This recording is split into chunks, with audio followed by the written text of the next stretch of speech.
This is KCAL News, Los Angeles. Welcome to KCAL News at 11 o'clock on CBS Los Angeles and streaming on CBS News Los Angeles. I'm Kalina Estrinos in for Chris Holmstrom. And we're following two big stories: the second round of rain hitting the burn areas and the latest on recovery efforts from the fires. LA Mayor Bass announcing a new timeline for rebuilding. And as KCAL's Rick Montanez found out, it looks like cleanup is ahead of schedule in Pacific Palisades. Yeah, shorter timeline here, and the work at Will Rogers State Beach, where we are, is expected to only be temporary. LA Mayor Karen Bass says that this phase one hazardous waste cleanup should be finished in fewer than 90 days as initially expected.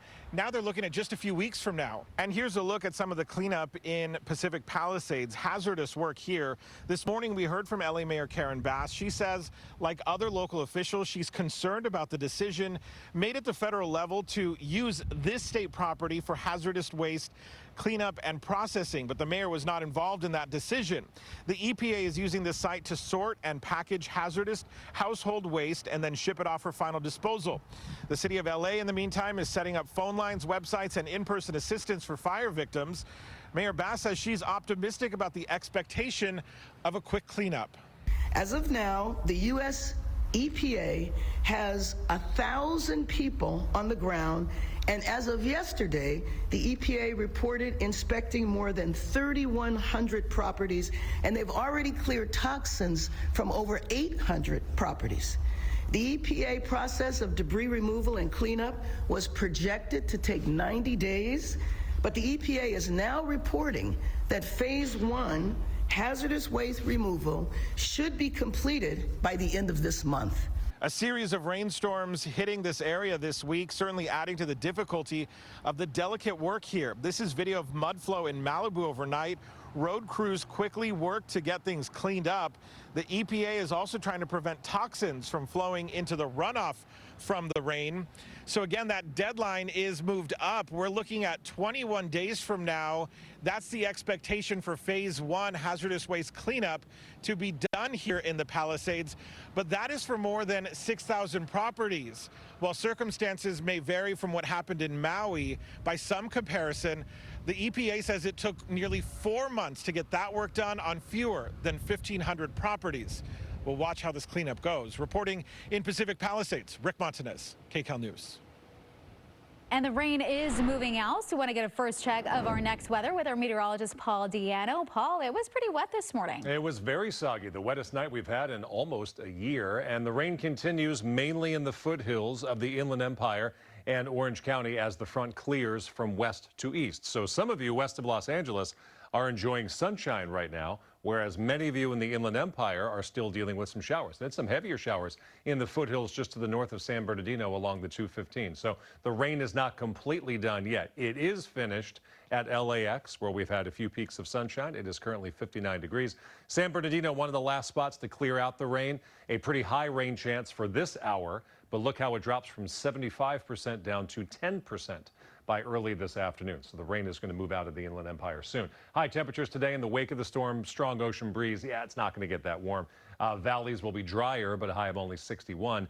Beaches, 62 degrees. Inland Empire, the rain is moving out, 62 degrees. Weekend, we dry out. Next week, potentially a much different story. We'll talk about that, Kalina, coming up.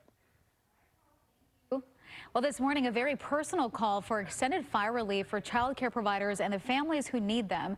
Lisa Wright was a child care provider in Altadena, but her home, which is her business, burned down in the Eaton fire.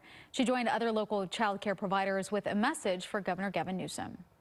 Our recovery efforts must prioritize assisting child care providers in regaining stability, such as securing affordable housing to reopen our daycares.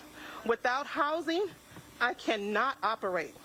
Without funding, I cannot replace what I lost. And this comes after the 30-day emergency relief for child care providers ended. At least 24 family child care providers lost their homes, and at least 30 more sustained enough damage to not be able to reopen. And the Pasadena Convention Center will continue to house people displaced by the Eaton fire for another week or so. The shelter was set to close Thursday. Now, LA County officials and the Red Cross say they'll keep it open as they search for another site likely closer to Altadena. And KCAL News is committed to following fire recovery efforts. If you have a question, a news tip you want us to investigate, or a story you think we should do, we want to hear from you. Scan the QR code on your screen or send us a message on kcalnews.com/tips. Investigators are intensifying their search for the cause of a mid-air collision that killed 67 people in Washington, D.C. last week. New information says the Army Black Hawk helicopter that was involved may have been flying too high when it crashed into the American Airlines flight, and that it may have had one of its safety systems turned off. There's also word this morning that the FAA had considered closing a runway at Reagan National last year because of two close calls. And this morning, the Trump administration is facing another lawsuit in response to its efforts to put nearly all USAID employees on leave. KCAL's Natalie Brand has more on why the president says the agency must be shut down. As buildings remain closed, the U.S. Agency for International Development says thousands of employees will be placed on leave effective Friday night. CBS News has confirmed fewer than 300 personnel have been deemed essential of USAID's more than 10,000 staffers.